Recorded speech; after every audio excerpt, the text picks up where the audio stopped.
삶을 살면서 웬만하면 환난이나 고난보다 평탄, 순탄한 것을 원합니다. 내가 결정한 진로로 가는 길이 평탄했으면 좋겠고 인생이 문제없이 순탄했으면 하는 바람은 우리 모두가 무의식적으로 가지고 있는 소망입니다. 어떤 누구도 환난이 가득한 삶을 살아라 라는 말을 기쁘게 받아들이지 못할 게 분명하죠. 축복이 아닌 저주와 같은 말을 하는데 과연 누가 좋아할 수 있을까요? 하지만 그리스도인에게 고난은 피할 수 없는 일인 듯합니다. 성경의 수많은 인물들이 평탄한 삶, 순탄한 삶을 살기도 했지만 그와 반대로 갖가지 고생과 환난 속에서 인생을 살았던 사람도 분명히 있었죠.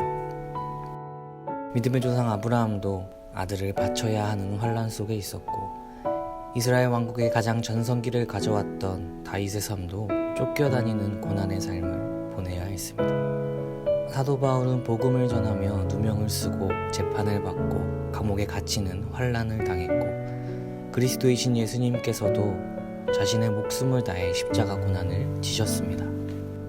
사도 바울은 그리스도인으로서 겪는 환난이 있다는 것을 알았습니다. 그러나 그는 환난 중에도 즐거워하였습니다.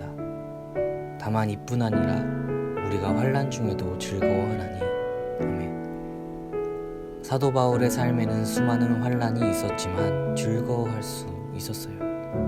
왜냐하면 예수님을 믿는 믿음 안에서 하나님과 화목하게 된 바울에게 고난은 하나님의 위로와 사랑이 가득한 소망을 가져다 주었기 때문입니다.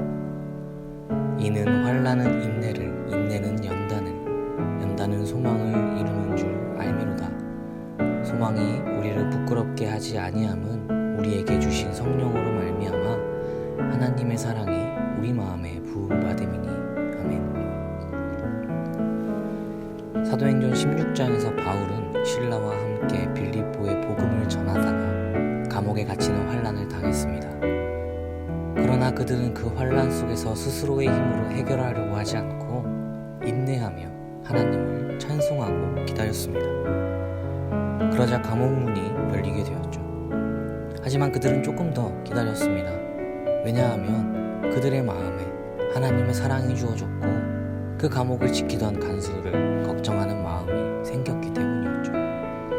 그 결과 바울과 실라는 간수에게 복음을 전하게 되어 간수는 그런 복음을 영접하고 예수 그리스도를 받아들임으로 구원을 받게 되었습니다.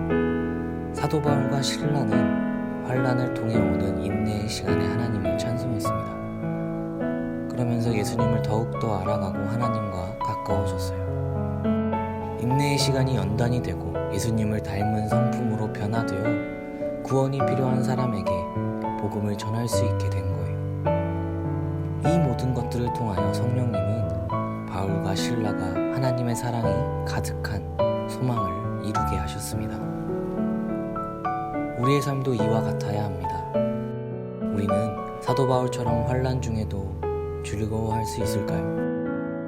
삶의 수많은 문제와 고민들이 찾아와도 예수님으로 인해 즐거워할 수 있을까요?